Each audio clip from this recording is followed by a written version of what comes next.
Good morning, Lizzo Nation.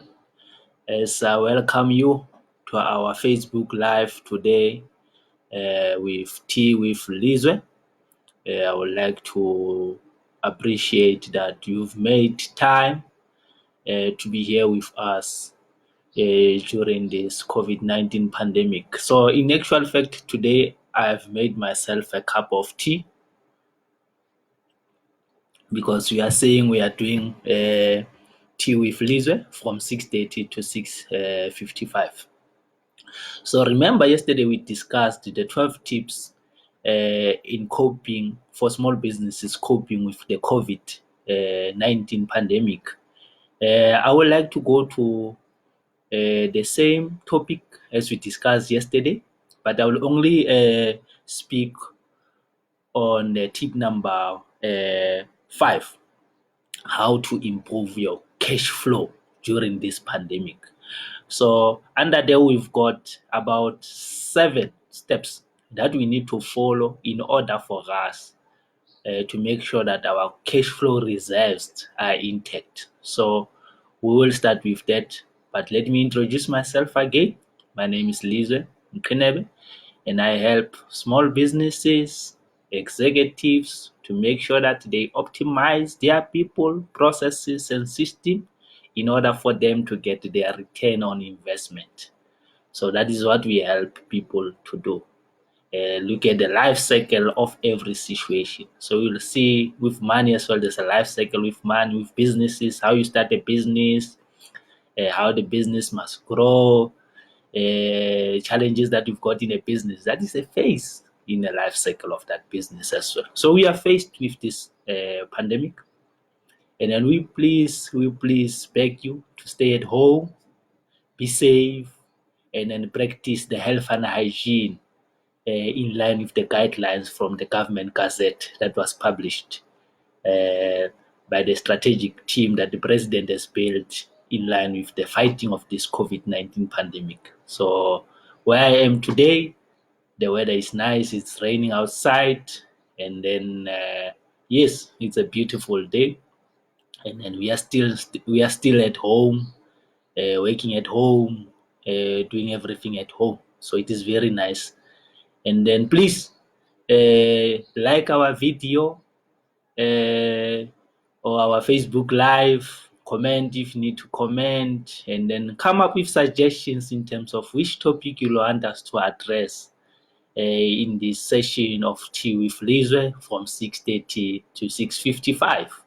So let us begin with our content in terms of what are these 7 strategies that a small business must use in line with the cash flow uh, reserves or the cash flow injection that they must look at.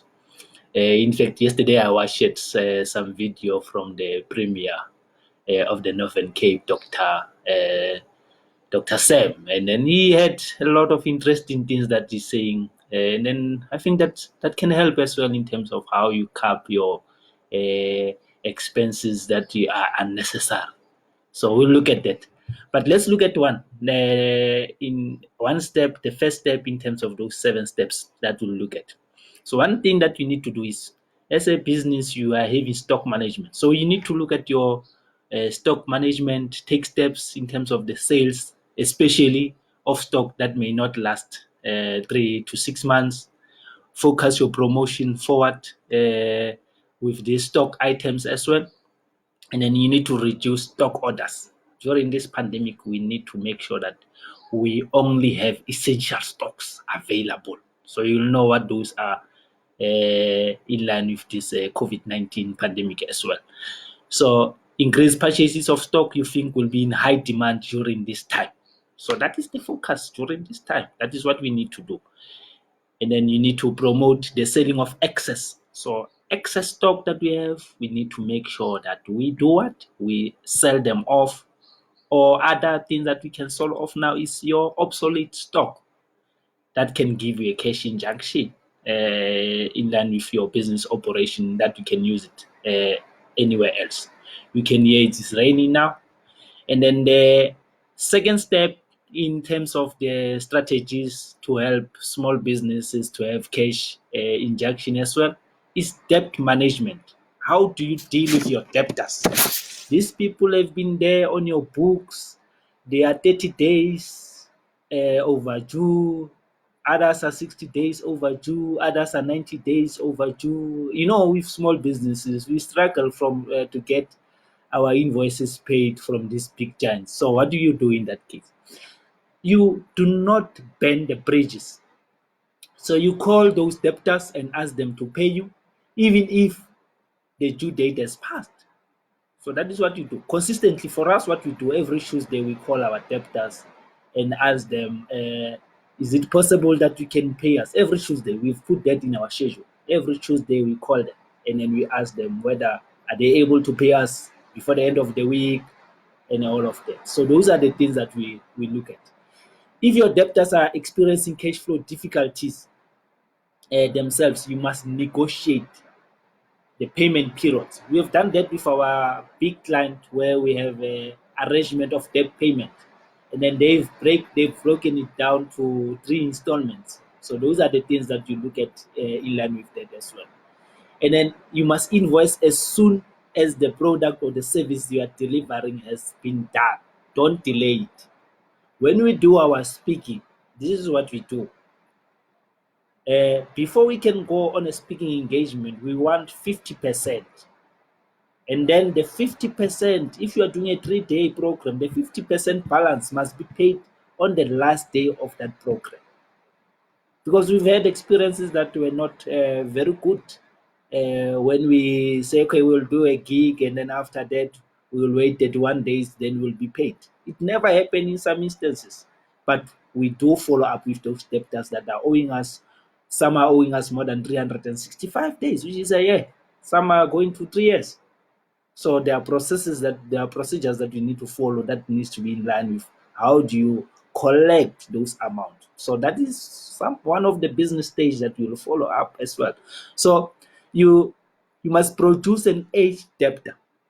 This is what I've just discussed. If you have an invoice that is overdue for more than 365 days or 3 years, so you have to produce an aged debtor report and follow up with aged debtors. It doesn't mean when we've provided services, that simply means that person still owe you that money. So you still need to follow up because you have delivered the service to them. We must reduce debtors by encouraging customers to pay at the point of purchase or to pay early. We must also incentivize customers for paying you early or at the point of sales. We've had cases like that where customers said, we like your program, and then when can we pay? Can we pay now? And then they've done that. Others, we are still looking at ways in terms of how we've delivered the service, but they've never paid. But we need to look at those strategies as well. You must only pay commission to sales staff when payment is received on their sales. So that is one of the strategies that you do. Once payment is received from their sales, then you can give them commission. Review your sales contracts to determine under what circumstances customers can cancel orders. If necessary, update those contracts to limit the ability of customers to cancel orders. For example, now with this pandemic, we've had about 4 gigs that were cancelled. One in Singapore, 2 in Malaysia, and then 1 in Qatar. But if in our contract we had a strategy, we knew that the COVID was here, we had a strategy to say, okay, this is what you need to do, 50%, and then the balance, you still need to pay it. That must be in a contract as well.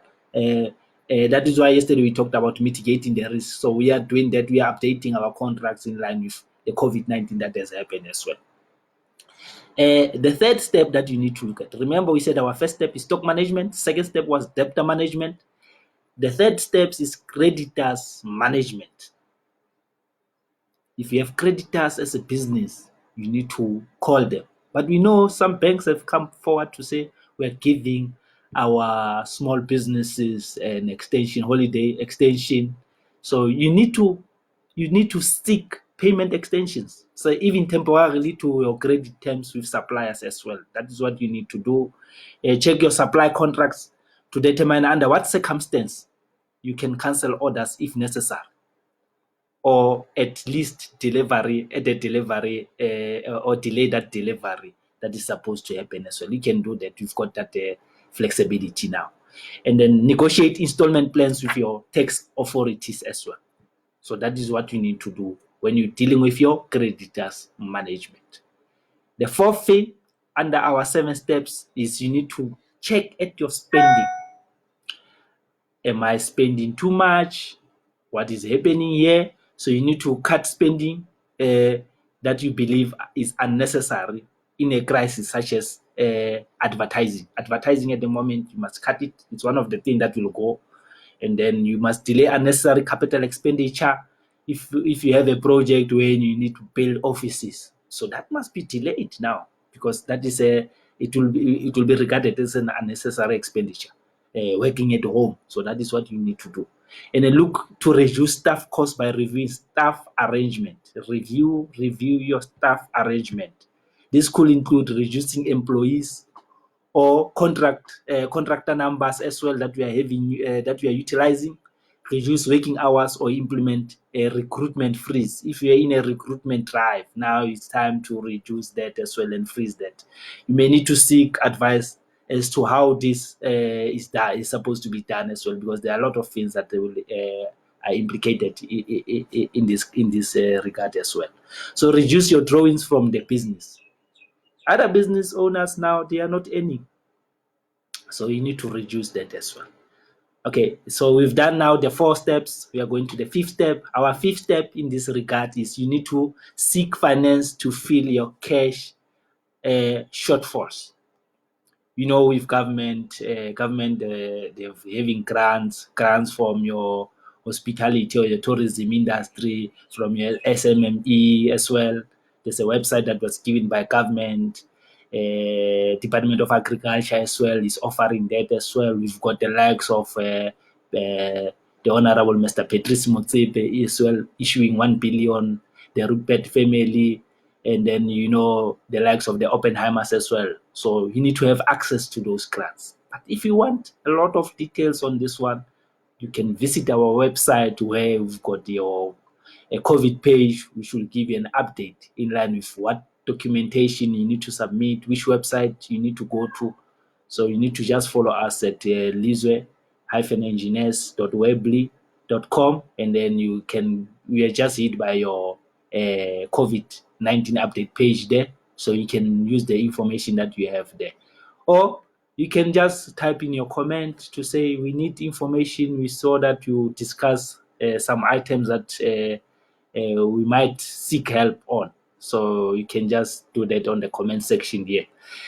And then if you look there, our 6th step in terms of helping businesses, small businesses, in terms of the cash flow strategy is you must change your business model. The way we're doing business has changed. The way business is going to be conducted in the next coming 10 years, a decade from now, is going to change drastically. So we need to align ourselves, align our business policies in line with that. I've got a template where working at home policy, it's a must now. You just need to make sure, if you want a template of that as well, you just write in the comment section. We'll send you a work at home policy as well, in line with the COVID-19 pandemic that it has done. So you need to change your business model, increase your investment in selling online. So online is the way to go now. Online is what businesses must use now. We are no longer going to be flying, or will fly rarely to countries like Asia, where we'll be doing this on Facebook Live like we are doing now. We'll be doing this on stream medium, so Zoom. You've got the likes of your Cisco, WebEx. So there's a lot of platforms. We can even do there on Skype. So there's a lot of platforms that businesses will start to interact on at the moment. That is the norm. So if you are not selling online, you should seriously consider doing it right now as we speak. Advertising online, using your WhatsApp status to advertise so your product or your services that you're offering. social media is the way to go now. Look at different ways to deliver your product or service to your customers. So we need to do that. And then our last tip for today, in line with how we help small businesses to have cash injection, is you need to look at asset management. What is asset management? As an organization, you have an inventory. In this inventory, you might have vehicles. You might be having your finishers. You might be having your desktop computers. You might be having all sort of equipments that needs to go through condition assessment. After condition assessment, there's a strategy that is called disposal policy. In this disposal policy, you determine whether you're still going to utilize, whether there's a useful life of this equipment or not. And then you subject it to, am I going to use it or am I going to dispose of it?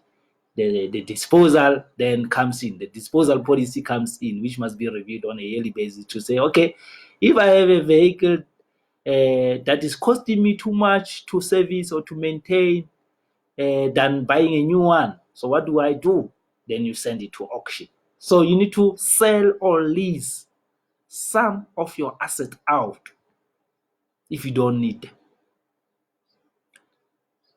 So that is what you must do. You might find that there's a lot of cash that is sitting there.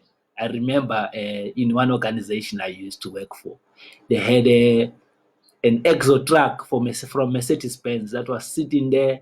The only time it will go, it is when it goes to the testing bay. It was never utilized for its purpose. And how much was spent there? 1.9 million. So you only use it when you go into the test bay. You drive 75 kilometers from Maritzburg to Durban, and then from Durban to Maritzburg, and then that's it. It was never used. So the strategy when you purchase must be clear. Why am I purchasing this asset? Am I going to get my return on investment on this asset? So those are the things that we need to look at. So some of these actions may be detrimental to your business, when you start or in a recovery stage now, but you must keep on and your eye open for any changes in the environment so that you can return to normal business operations quickly.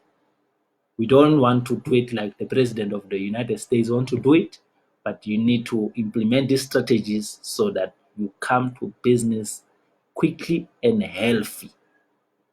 So I think with the 7 steps to help businesses optimize their cash injection, we are done for today. And then I really appreciate your time for being here with us today. Until we meet again tomorrow, thank you very much. Cheers.